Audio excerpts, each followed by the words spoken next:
جو لوگ اپنے بہن بھائیوں کی جائیداد پہ قبضہ کرتے ہیں، ان کا ناجائز حق مارتے ہیں، وہ حضرت علی کا یہ قول سنیں۔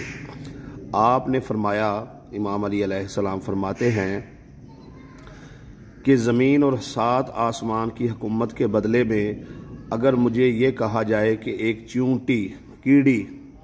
چیونٹی کے منہ سے اس کا رزق چھیننا ہے، تو میں ابا الحسن کو یہ سودا جو ہے وہ منظور نہیں ہے، میں ہرگز ایسا نہیں کروں گا۔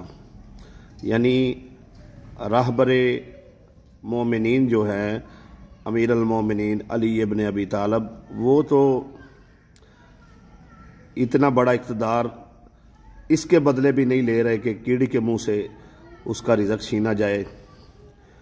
تو افسوس ہے ان لوگوں پر جو اپنی اولاد کے لیے اپنے بہن بھائیوں کے ساتھ اور عام اللہ کی مخلوق کے ساتھ ظلم کرتے ہیں۔ سوچئے گا ضرور آپ کہاں کھڑے ہیں اور امیر المومنین علی ابن ابی طالب نے کیا فرمایا۔